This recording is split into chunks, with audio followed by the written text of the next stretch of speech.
Free audio post-production by Alphonic.com.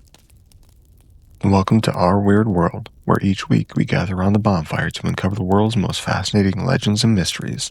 Tonight, we bring you the tale of the mysterious fairy rings, those eerie circles of mushrooms said to be gateways to another realm. Some call them harmless natural formations, but others whisper of those who stepped inside and never returned. So sit back, relax, and let the glow of our virtual campfire keep you safe as we venture into the darkness of the unknown. In the heart of the Blackwood Forest, just beyond the last row of homes of Ashburn, a ring of mushrooms would appear after every heavy rainfall. The locals called it the Circle of the Unseen. It had been there for centuries, they said, growing back again and again no matter how many times it was disturbed. Some swore it was just a natural phenomenon, fungus feeding off the rich soil. Others, particularly the elders, warned of those who stepped inside the ring and they would never be seen again. Nathan Caldwell had never given much thought to the old stories. A cocky, self-assured high school student, he rolled his eyes whenever his grandmother muttered a warning about staying away from the woods. "They walk there when the moon is high," she would say in a voice that wavered with age and caution. "Step inside and you will dance until dawn, or until you disappear." One evening, after a storm had passed and the air smelled of wet pine, Nathan and his friends Lydia and James set off to the Blackwood Forest. They were eager for adventure, armed with flashlights and the cocky assurance of youth. It didn't take long to find the ring. Under the silver glow of the rising moon, the mushrooms glistened, their caps pearly white against the dark earth. The ring was larger than Nathan remembered, easily 15 feet across. His heart thudded unexpectedly as he approached. He reminded himself that it was just fungus, nothing supernatural. "So, are we doing this?" Lydia smirked, nudging Nathan with her elbow. "It's just a bunch of mushrooms," James scoffed. "I say we step in and prove all this fairy nonsense wrong." Nathan hesitated. A breeze curled through the trees, carrying the distant sound of rustling leaves. For a brief moment, he thought he heard something else. A whisper, high and melodic, just to the limits of his hearing. He shook his head. It was just the wind. "All right, fine," he said, forcing a chuckle. "Let's do it." They stepped into the ring together, and the world around them shifted. The trees that once loomed overhead stretched taller, their branches twisting like skeletal fingers. The stars above brightened to an unnatural glow, burning silver against the ink-black sky. The ground beneath their feet softened as though they stood upon moss rather than the damp earth. The scent of rain faded, replaced by something sweet and intoxicating, like honeysuckle in decay. Then the music started. It was faint at first, a lulling melody that wrapped around their thoughts like a spider spinning silk. The tune was hauntingly beautiful, pulling them forward and deeper into the circle. Nathan felt his limbs grow light, his thoughts sluggish. He turned to Lydia and James, their faces bathed in eerie starlight. They were smiling, soft, dazed smiles as though they had forgotten where they were. Panic flared in Nathan's chest. He shook Lydia's arm. "Hey, Lydia, snap out of it." She laughed, the sound breathy and strange. "Can't you hear it? They're calling us." Nathan grabbed James next, but his friend barely acknowledged him.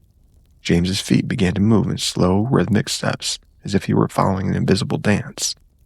Lydia mirrored him, her hands moving through the air in a pattern Nathan didn't understand.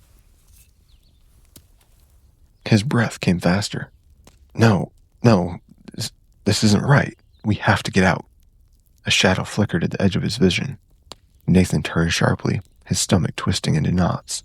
There was now a path of mushrooms leading into the forest, with figures just beyond the trees. Slender shapes with elongated limbs, their eyes luminous and watching. They did not step forward. They did not need to. The music guided their unwitting guests forward, deeper into the waiting dark. Nathan clenched his fists. He had to fight it. He bit down hard on his tongue, the sharp pain cutting through the haze clouding his mind. The melody wavered in his head, faltering just enough for him to regain his thoughts. He turned back to his friends. "We have to go." They didn't listen. His heart pounded as he grabbed Lydia's wrist, pulling her toward the edge of the ring. Her skin was cold, her body unnaturally light, as though she were already half drifting from this world into another. James turned, his eyes vacant. "Why are you fighting it, Nathan? They want us to stay. They want to show us forever." Nathan swallowed back bile. "This isn't right. This isn't real." The whispered figures beyond the trees drew closer. Desperate, he yanked Lydia forward, dragging her from the ring's boundary. The moment her foot crossed the threshold, she collapsed, as if something had severed invisible strings holding her upright. The glow in her eyes flickered, then vanished. James, still within the ring, watched with confusion, his movements slowing. Nathan? Nathan lunged for him. The moment he grasped James' shoulder, the music crescendoed into a wild, discordant scream. The figures moved, no longer whispering shapes, but things with 2 long fingers and eyes that held no whites. With a final yank, Nathan pulled James free. Then the world snapped back. The trees shrank to their normal height, the sky returned to its dusty indigo, and the music was gone. The air smelled of wet earth and pine once more. Lydia coughed, curling in on herself. James collapsed onto his back, staring up in shock. What happened? Nathan turned to the fairy ring. The mushrooms were still there, but now they looked withered, their once gleaming caps dull and cracked. Beyond them, in the depths of the trees, something watched. Though he could no longer see them, Nathan knew they were still there, waiting. Lydia shivered violently. We shouldn't have come here. Nathan nodded, his throat tight. Let's go. Now. They left Blackwood Forest in silence, the weight of what had nearly happened pressing upon them. They never spoke of that night again, but from then on, whenever a storm passed through Ashburn, they would all check the edges of the woods. The ring always grew back, and something always waited beyond the trees, watching, whispering, and waiting for the next fool to step inside. As we leave you here, remember, the legends of our weird world are boundless. If you've enjoyed these stories, please share, like, and subscribe to our channel for more content. Your support enables us to keep these stories alive. Until next time, stay curious, but never stray too close to the unknown.